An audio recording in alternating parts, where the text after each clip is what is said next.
Damien, viande blanche. Alors là, on est sur un rôti de porc, mais c'est bon pour toutes les viandes blanches. Et on va pas faire un rôti, on va faire quelque chose qui va vraiment avoir du goût, qui va nous donner un vrai plaisir gustatif. On va pas le rôtir, on va le poêler. Voilà, la cuisson poêlée va permettre à la viande de cuire dans une ambiance un petit peu humide, avec des légumes, avec un petit peu de vapeur, puisqu'on va cuire avec un couvercle. Et donc cette cuisson qui est vraiment excellente permet d'avoir une viande très moelleuse à la fin si elle est bien menée. J'ai une super pièce de viande qui fait à peu près 1 kg. Je vais vraiment l'assaisonner, c'est-à-dire que je vais mettre du sel un petit peu partout là. On assaisonne bien sur toutes les faces. Et alors après, il y a le petit truc de chef. C'est pas simplement mettre le sel dessus, c'est qu'on va la masser la viande. On va vraiment faire pénétrer dans la viande. Je vais mettre un tout petit peu de piment, mais vous pouvez mettre des épices si vous aimez le curry, si vous aimez... voilà, c'est à vous de... Piment d'Espelette, c'est original. Et là, on masse. Voilà, alors là Damien, tu roules la viande, c'est l'assaisonnement.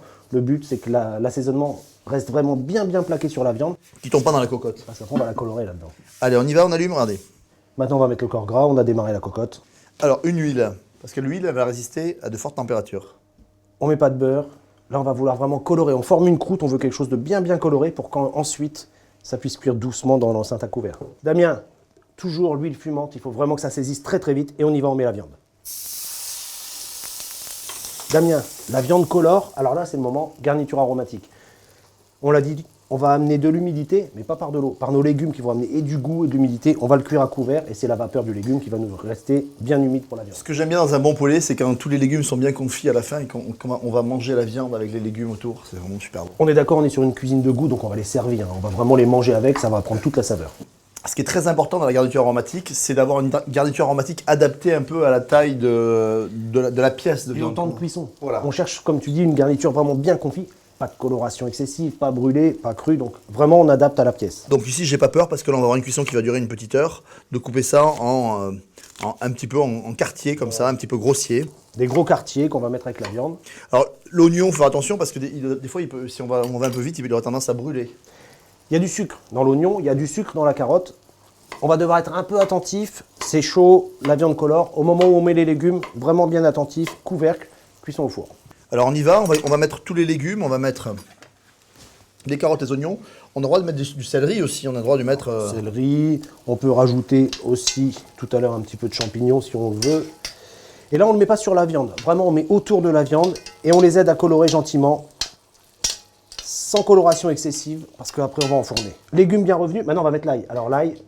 On le garde en chemise. En chemise. On peut l'éclater un tout petit peu pour qu'il parfume. Voilà, avec le plat du couteau. Le but, mettre la gousse d'ail et qu'elle parfume bien notre viande. On va avoir une sauce très goûteuse, mais on peut laisser la peau, on l'a dit tout à l'heure, hein, c'est pas un problème.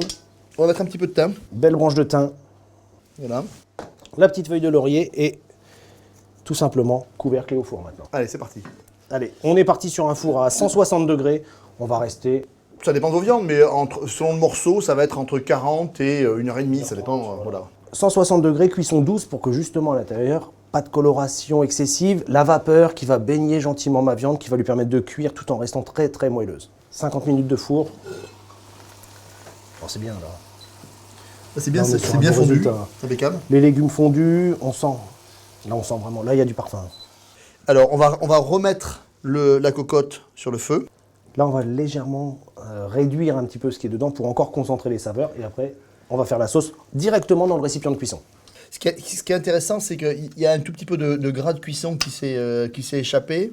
On a les légumes qui sont bien compotés.